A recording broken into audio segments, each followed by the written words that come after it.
YouTube, Uncle Lucky here, and welcome back to another episode of Comic Book Cuisinart. Today we're going off the cuff, and as you know from previous videos, off the cuff is not an in-depth review of anything. It's pretty much me picking up 2 or 3 newer issues, sometimes, at the store, or ordering, or whatever, and I'll give my first impressions of that particular comic book. And today we're going to start off with The Legend of Wonder Woman, as you can see here.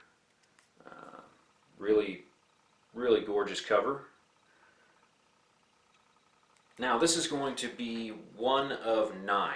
They have 9 of these planned. The story is by Renee Liz and the art is by Ray Dillon. And I'll tell you what, it's really pretty. It really is. It's not overly done. The colors are really nice. Let me see here. It's got almost that, just a bit of a kiddie feel, but not so much. Very soft, the way the pencil is, and it's not overly done with the outlines, and it's just really crisp. It's really pretty. The story's good so far. It's starting off with basically how Wonder Woman came to be. Her existence, where she started off, her mother's story. Actually, the first few pages are the history.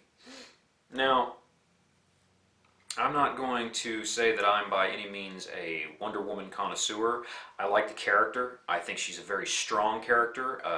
She's the tops as far as, where she comes from and how long she's been around, and, her enduring fascination is just, I think we're all enamored with her in some way, shape, or form. She's a really cool character. But I haven't read a ton of Wonder Woman in my life. I really haven't. The most I've honestly done with Wonder Woman would be through the Justice League, and you get her, her way of doing things in that series. But she's morphed and changed so many times over the years, it's kind of hard to get a bead on it. This, I'm not sure if this is just a reimagining of her original story.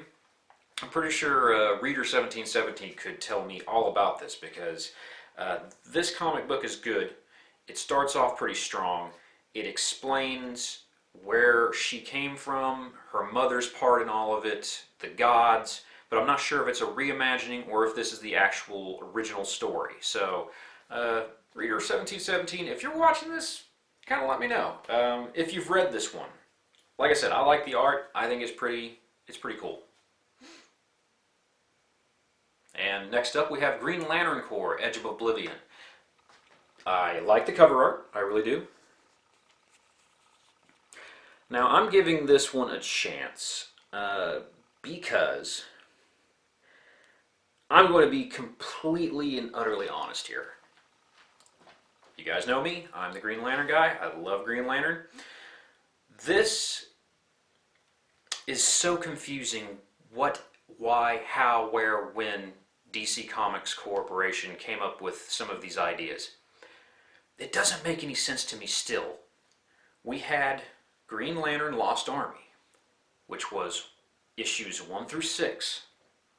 Now we've got Green Lantern Edge of Oblivion, which is going to be another 6-issue run. It is the exact same story continued. So you've got the first 6 parts from the other one, the Lost Army, and it tells of how the Green Lanterns, all of a sudden, the Green Lantern Corps, all these guys just wake up in the middle of nowhere. They don't know where they're at. They don't know what's going on. They're confused, and they start getting attacked by all this different stuff. They're talking to their rings, and the rings are telling them that they don't even know where they're at. They can't pinpoint them. They're basically, it turns out that they've been shot through the cosmos, or they were teleported or something, where they ended up in the past, way in the past of a dying universe. It was fine. The story wasn't extremely captivating. It didn't rock my world. It wasn't, it was decent. It was okay. I don't know if DC Corporation figured out very quickly that it wasn't going anywhere and they needed to redo it. I don't know. If any of you guys know, let me know, because I'm a little bit confused. Now, this one, though, strangely enough, this issue starts off much stronger than the original 6 from Lost Army. Okay, and the art's good. It really is. Let's get a little look here. You know, the art's strong. It comes back that they're still lost. Go figure. And they're apparently on the edge of oblivion. But it starts off pretty much the exact same story. It's a continuation of the other 6 issues, which they just should have continued this as far as I'm concerned, this one should have been number 7.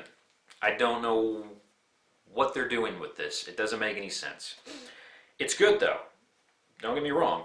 From this issue that I've seen, the art's pretty stellar.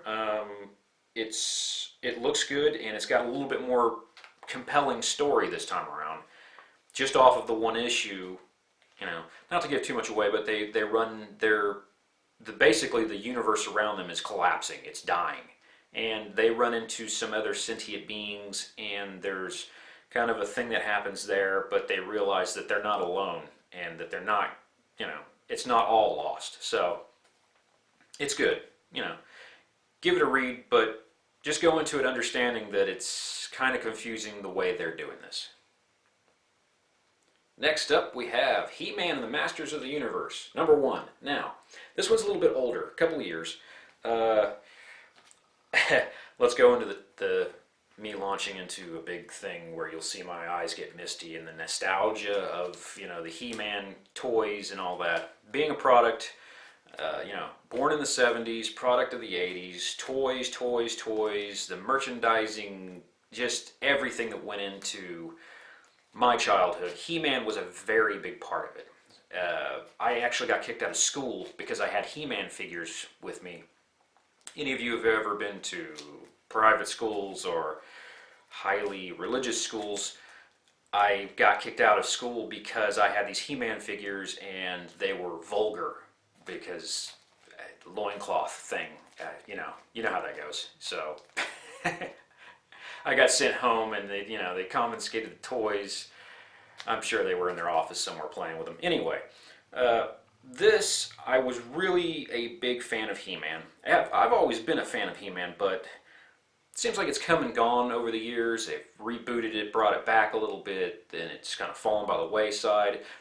I caught a couple episodes of the newer cartoon, and they seemed decent. The thing here is, when you go into the comic book storylines, you can do a little bit more these days.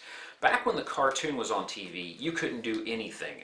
If He-Man was punching somebody in the face, you couldn't show it.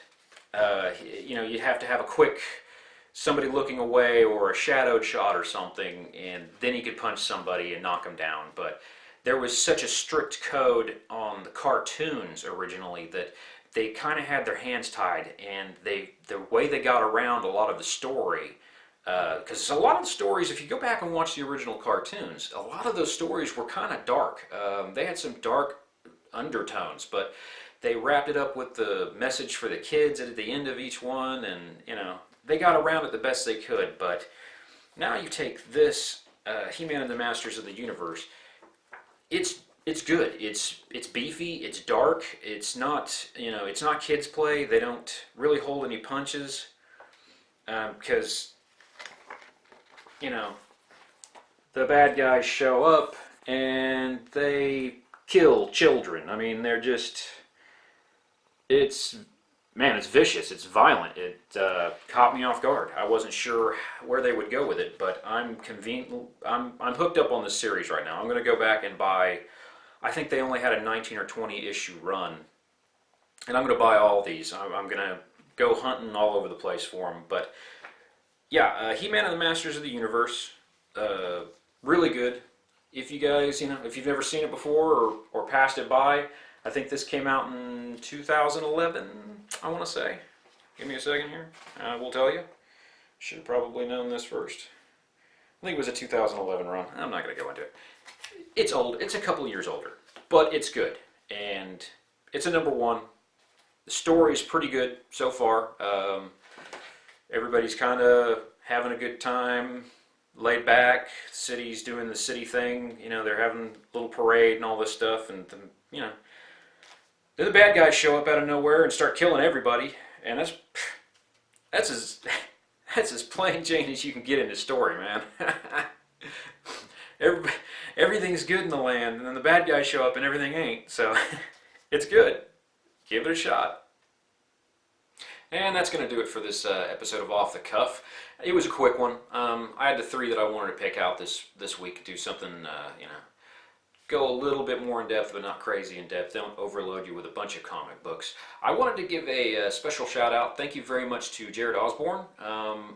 You told me that there was a hardback book, or I can't remember the name of it all right off the bat, but it's a book about the original He-Man comic books, the little minis that came in the toy packages. They've got a collection together. You pointed me in the right direction on that, and I just ordered it yesterday. So that should be here sometime pretty soon. I'll show that off to you guys. Thanks again, Jared. That was awesome. I'm wanting to do a couple of different things with the show. I'm always trying to evolve, do something a little bit different. The one big one, I want to kind of go back to a lot of the comic books that I already have, and I want to do a showing, kind of an A to Z of what I have in the collection. I'm throwing this out there to try and see if it works. I find it fascinating when all of us get together and do YouTube content, that we have all these comic books and these are our hauls for this week, and this is this for this week, and I bought this. That's really cool. I love watching those videos. At the same time, though, I see a lot of these people, you know, they say, well, I've got, you know, 2,000, 8,000, 12,000 comic books and this and that, and that's a large number of comic books. What I would like to see, and what I'm going to start doing a series on, is your favorites throughout your entire collection. Whether you have 5 comic books, you have 500 or 5,000 comic books. Something a little bit more, you know, I want to see your covers, the ones that are your absolute hands down favorites, whether it just be for the cover art, which, let's face it, guys and girls, if you've ever bought a comic book in your life and you've collected, you know that there's that comic book that you passed on the shelf and you went, I just like the art. You bought it just for the cover art. That's it. Story meant nothing. You maybe thumbed through it and went, but the art was just gorgeous on the cover. Cover art was always been a big seller with a lot of us. So I want to see those, and I want to show some of those off here pretty soon. But I'm going to go A to Z in my personal collection of the things that I've been collecting since, you know, the mid-'80s. And my favorite covers and or favorite stories, all of it. But I'm going to go A to Z. So it's going to be, if you guys are into it and you like it, it's going to be an A to Z process from the start of my collection, and I will go alphabetical order, just my favorite covers or my favorite stories. You guys let me know what you think. I'll catch you on the next episode. Have a good one.